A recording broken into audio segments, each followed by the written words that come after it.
भविष्यात असा प्रकार परत कुठच्याही अधिकाऱ्याकडनं होता कामा नये, कोणत्याही मंत्र्याकडनं ही गोष्ट अशी इतका हलगर्जीपणा होता कामा नये. मला असं वाटतं हाही एवढासा बोध जरी समजा या घटनेतनं घेतला तरी याच्यामध्ये काही जितम्मय्या अशी काही परिस्थिती नाहीये.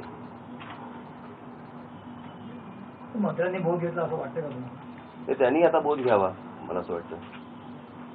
पोलीस आयुक्तांनी घेतला किंवा मुख्यमंत्र्यांनी घेतला किंवा काय घेतला, पण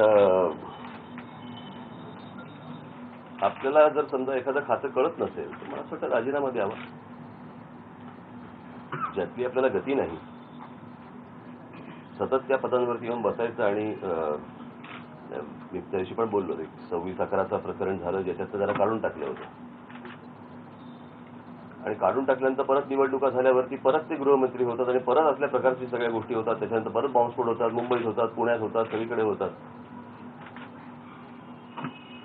तर आपल्याला ते खातं जर समजा जमत नसेल, कळत नसेल तर आपण स्वतःहून राजीनामा द्यावा. आपल्याला समजेल ते खातं बघावं.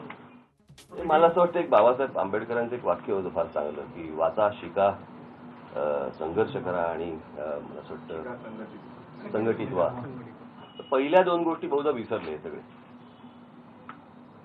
हे जे आता आंदोलन करतायत. मी काय बोललो होतो?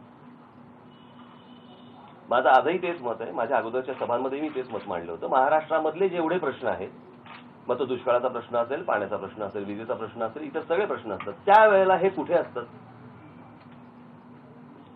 एक बाबासाहेब आंबेडकर एवढं फक्त बोलायचं, स्वतःची राजकीय पोळी भाजून घ्यायची. याच्या पलीकडे ह्यांचा उपयोग काय मला जरा सांगा. मग हे आता परवा दिवशीची 11 तारखेची घटना असू देत किंवा अजून इतर अन्य घटना असू देत, हे कुठे असतात?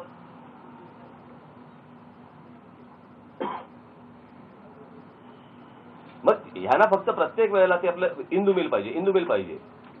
बरं, तिथे पंतप्रधानांनी पण सांगितले, बाकीच्यांनी पण सांगितले की तिकडे बाबासाहेबांचं स्मारक बनवायचंय. यांच्या हातात देणार नाहीये ते जमीन,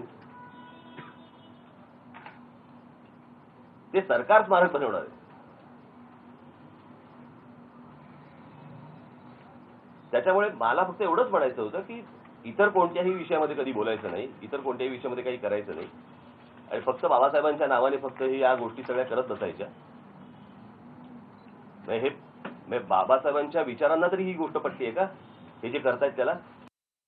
मला असं वाटतं सामनामध्ये काय आलंय किंवा उद्धवने काय म्हटलंय यापेक्षा अशी ज्यावेळेला परिस्थिती निर्माण होईल त्यावेळेला सर्व बाजूंनी तो दबाव आणणं आवश्यक आहे.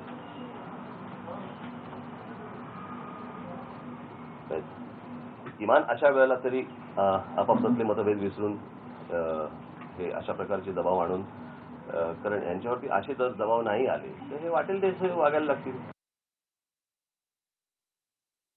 मला मंगळवारसारखे मोर्चे आणखी निघायला पाहिजेत. किंबहुना तुम्हाला चिंता असली कोणत्या मोर्चाची मला माहित नाही, पण मला 11 तारखेच्या मोर्चाची चिंता आहे, मंगळवारच्या मोर्चाची नाही. आणि म्हणून मी आपल्यालाही सांगतो की मला खरं आतापर्यंत पत्रकारांच्या पण मोर्चाची अपेक्षा होती. अजून असे सर्व पक्षांचे मोर्चे निघाले पाहिजेत आणि नुसते मोर्चे काढून चालणार नाही.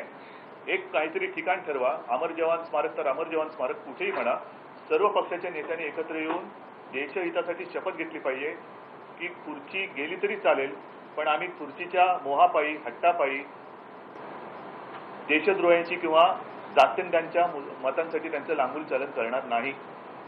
हे बोलण्याची आज गरज आहे.